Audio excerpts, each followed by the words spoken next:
Hello and welcome. My name is Fear Genocide, and welcome to my list of my top 5 games of 2013. Now, we know that this has been a rather large year in the gaming industry, as the PS4 and Xbox One have launched this year, not to mention many stellar titles for the current gen and PCs. Also, the Wii U is still a thing.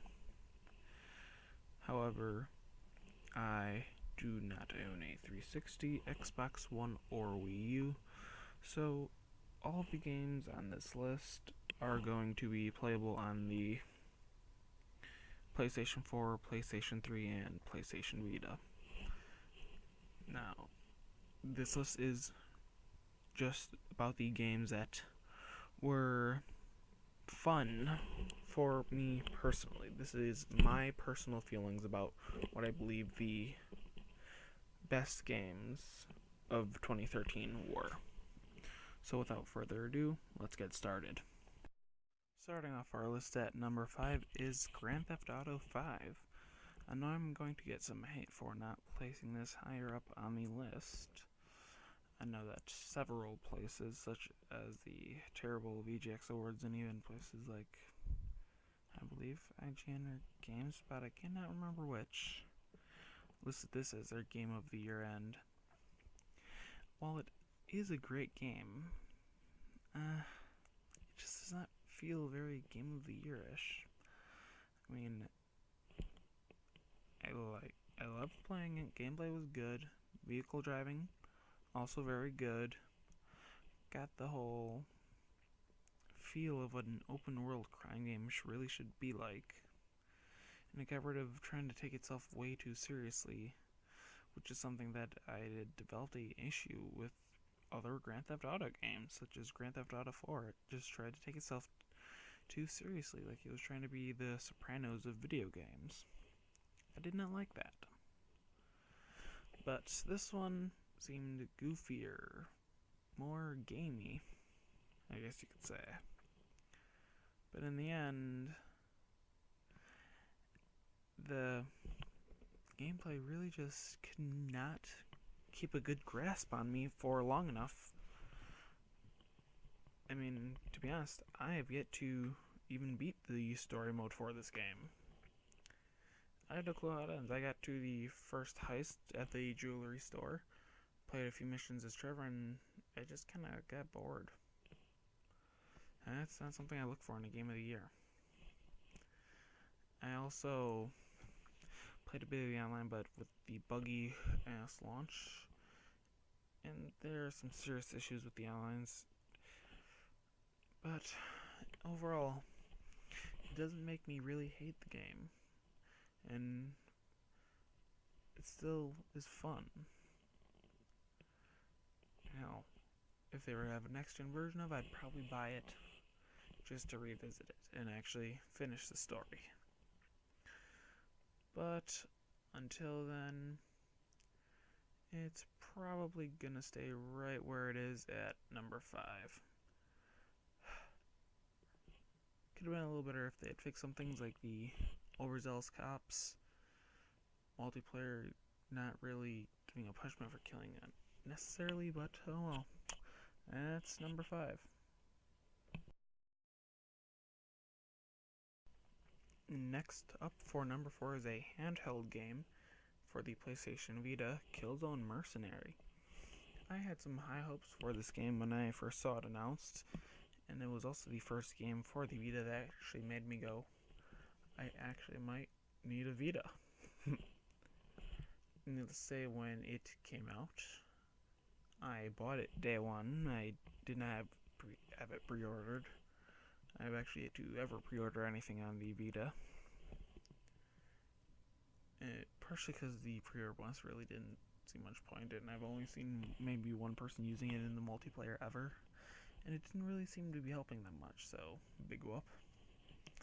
Long story short, it managed to capture not only what a good shooter should be, but a good Killzone game, and she put it on a handheld and actually got to look and play like an acceptable shooter from the PlayStation 3 and 360 generation, which for a handheld is fucking amazing. It is the graphically best looking handheld game I've ever seen or played, and to be honest, it's probably become one of my favorites ever with that style of game. I have played it a whole shit ton. I'm quite literally, at this moment, one trophy away from getting the platinum for it, which I do intend to get in the days coming, and even then, I'm still gonna keep playing it, because Bot Zone's coming out, a Bot Zone for it's coming out soon, some new maps in the multiplayer. That sort of stuff always gets me itching to play. But, all in all, it's a very good game, replayable story, good action, and for a handheld, it's fucking beautiful. And it still is brutal, as you can just see. There was a knife to the dick. I wish that was in other Killzones, because god damn, that's just my favorite brutal melee ever. But that's number 4, Killzone Mercenary.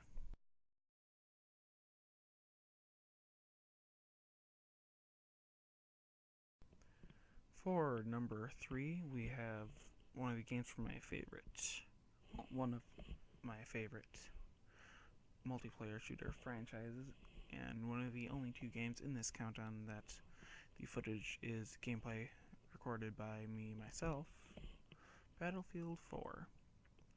Now, my first experience with the Battlefield series was in Bad Company 2, quite some time after it launched, and then I picked up Battlefield 3 right when it launched. Actually got to max level on that. I did not pick up Battlefield 4 at the very moment it launched. However, I did pick it up when it was first available from the system that I chose to play it on, which is the PlayStation 4, which is actually how I have this footage of it. Now, the campaign I'm still a little mixed on, which is why it's lower down on this list. I went through some parts of it were cool, I will admit. They felt very Bad Company-like. And I really liked that, because Bad Company series, especially Bad Company 2, was a really interesting and fun campaign. But the campaign does fall kind of short on this one, compared to what it felt like it was going to be like. However, the multiplayer is a fucking hit, especially on PC and next-gen systems. I've never had as much fun playing a Battlefield game as I have had with Battlefield 4 on the PlayStation 4. Now, obviously, I have not played it on the Xbox One or the PC, but I did play Battlefield 3 on the PS3 and PC, and neither of them really match up to this. 64 players on a console, and it's freaking awesome. The classes have been reworked in new interesting ways. The unlock system has been a little more revamped, so despite there being less levels, it's still more unlock things to go through, which, for someone who likes having the carrot at the end of the stick like me, is a good thing. Level design is really good, although the DLC maps from China Rising, especially on the rush mode, could have used a little reworking. But the maps that came with the game were actually all pretty interesting. The Levolution, oh god, still does not really roll off the tongue like I think they were hoping, though. The Levolution events are, first of all, cool as all shit to look at, and in some cases do actually alter the map in ways that make you approach things differently. For example, this footage is from Siege of Shanghai, which on the Conquest mode of well, actually theoretically in any mode of it, but it's more noticeable in the Conquest version of this map. the tower can be brought down, and while it obviously changes the vicinity and location of the Charlie flag, it also creates a good amount of dust, obscuring vision, making it harder for snipers, and it actually changes up the way the game flows a bit. All in all, it's actually pretty fun. I mean, it would be nice if they would have worked out a better way for you to squad up with your buddies. And that's actually one of the 2 reasons, along with the campaign, why this game isn't ranked higher. But in the end, I still love Battlefield 4. Its multiplayer is top-notch, and it's in general just a great game, regardless of what you're playing it on. But it really does shine on next-gen systems and PC, which is actually where I would recommend playing it. But all in all, great game, and that's my number 3.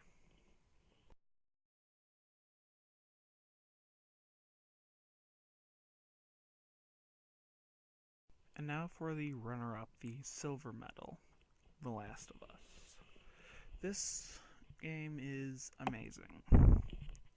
In fact, it was really hard for me not to put it as the number 1. In fact, the only reason it's not number 1 was simply because how addicted I have become to the number 1. But quite literally, while I was planning this video, there was a good stretch of time where I was intending on having a sort of tie because I could not choose. This game I bought on the same day I bought Grand Theft Auto 5 and Dead Space 3. I could not put this down. Even after playing Grand Theft Auto 5 and Dead Space 3 a little bit, I came back to this. The story, the characters, the world, and even the gameplay are all top-notch. Sound design great. And damn clickers, the sounds they make still terrify me to this day. Literally, freaking manager at work actually had to sound on, or the notification sound on its own set to the clicker noise. Damn near crap my pants at work. And it's generally great. They really did a great job of creating memorable characters and great world around them. Usually I'm not a great fan of Naughty Dog's work. I mean, Uncharted I could never really get into, but this was just top-notch and really signified why some people give Naughty Dog the love and attention that they give it. This is a game that really made me look at Naughty Dog and go, these guys actually are a great quality developer. And now I know why their fans and Sony love these guys. Because they can create great shit, and I mean, there were even moments in the game, actual gameplay, that made me wonder how the hell it looks, how it does on the PS3. Which I love my PS3, I still have it, it's actually turned on at the moment, ready for me to do something with it. But it was just amazing. And not gonna lie, I'm actually kind of curious about how the DLC for it plays out. Maybe I'll actually download it, jump back on the PS3 for a little bit so I can get back into the world of Last of Us. And I would love to see a Last of Us 2 or some sort of other game within this world on the PlayStation 4. Because this is a game that really could become a great franchise, and it is probably the best game to have ever been on the PlayStation 3. Even better than freaking what had been previously been my favorite PS3 game, Killzone 3. But it is just freaking amazing. Although multiplayer could not get into, but the single player is, I could not put it down. It's one of the best games I have played in a long time.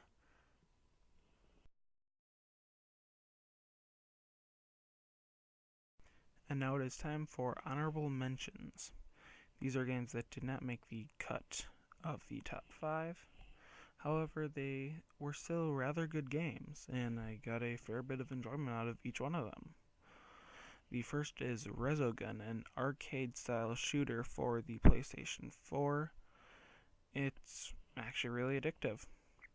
Next is Warframe, Space Ninjas. Enough said. And last but not least, Injustice: Gods Among Us. First fighting game I could actually really ever get into. Hey, if it lets me beat up Superman or Batman, all good by me. And now, last but not least, number 1, the game that brought me the most joy in 2013, Call of Duty. Fuck, I can't even finish that joke. No. Killzone Shadowfall. I know some people are going to be confused or angry that I put this above Last of Us, but I'm addicted to this shit. The story was fun and actually at points a very good challenge. Although there was that bullshit free-falling part. Guerrilla Games, what the hell? But overall, it was very good. Graphically, it's beautiful. Gameplay, especially in the story, was great. They've actually nailed the pacing better than they have in any other Killzone game. The multiplayer took an unusual stance with unlocking things that I have actually come to really like. And the fact that there's no aim assist actually makes every kill feel good. Makes you actually feel like you can go, I did that. I shot you in the face, you son of a bitch. And the fact that they maintain the brutal melees from Killzone 3 is great. I love those. So yeah, that is number 1, Killzone Shadowfall. And I have a feeling that as this video is both rendering and uploading, I'm going to be playing that. I kind of want to play it right now, but I'm recording the voice for this at the moment, and then I actually have to edit this. So yeah, number 1, Killzone. Alright, that has been my top 5 favorite games of 2013. I've been Fear Genocide, and thank you for watching. Peace.